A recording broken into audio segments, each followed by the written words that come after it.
Right. I'm not a YouTuber. I'm just recording this video as a rant, but also kind of a solution thing about Massachusetts. I am from the state, grew up here, went to university here, left for 10 years, and now I'm trying to move back with my family to be close to my parents.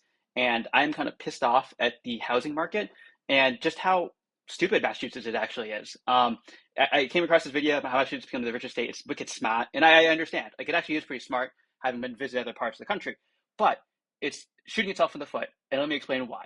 So I go to Redfin and I'm looking for housing near my parents, and I see this place, $690,000. Unfortunately, it's only for a 55 plus community. So there are new builds in Massachusetts, but they only build it for 55 plus people. I can get a townhome, but I don't want a townhome, or I can get something for 100,000 more, which is obviously, hey, 55 plus people build that equity. They're selling their place that's secondhand, it's at this point worn down because things do depreciate, homes do wear down, maintenance, to a person who has less money because it's student loans and it's more difficult. So they have to pay more for essentially something that's worse, inferior. That blows my mind. And people always say, oh, it's because there's no space. No, there is. You go to the 55 plus community here finder, and they have built in the past 15 years tons of 55 plus communities. Meanwhile, the only non-age restricted communities exist in Plymouth, and that's only two developments versus like 75 plus. And then it blows my mind. Say like, oh, there's no money here, which is another stupid thing to say. This is a place of Nantucket. They did spend $1 billion on migrant housing. They're going to spend it in financial year 2025. So if you tell me there's no money, you're just stupid. And now they're building 501s, great. But some people, most families don't want to live in 501s because you don't want to live in apartments, one single family. Or you can get a McMansion, or it's only 55 plus. So it's quite infuriating. And then what does that result in? Results in a declining birth rate. You can see it right here. Population's going down. Long enough, we'll be like Japan.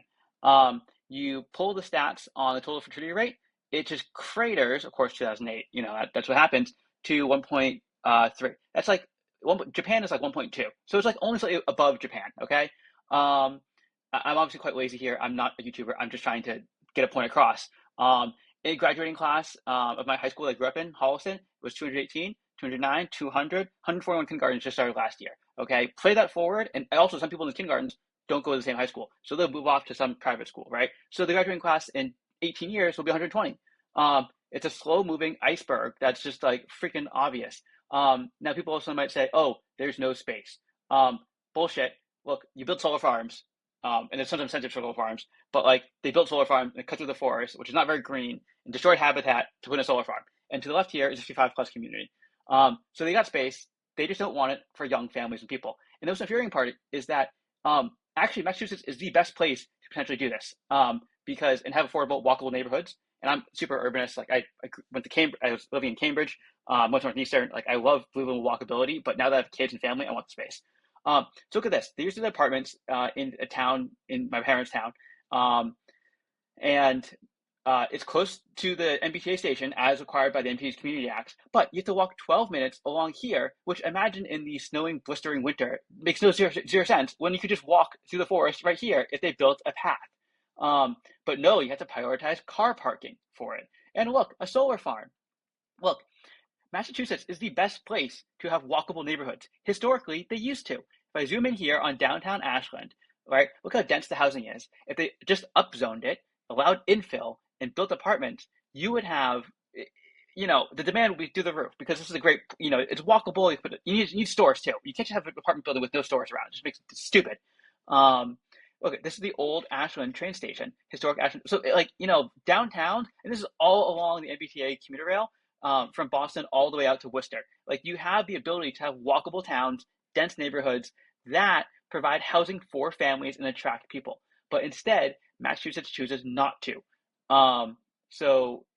When I see this video, Massachusetts is wicked smart, okay? It's actually wicked stupid too, because it's shooting itself in the foot by not allowing young families to move here, because housing prices are too freaking expensive. Look, these are 55 communities being built over the past years. Okay, what do you do? Solutions, because I only got 17 seconds off.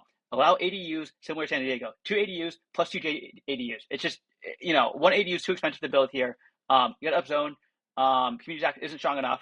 And revitalize downtown MBTA stops.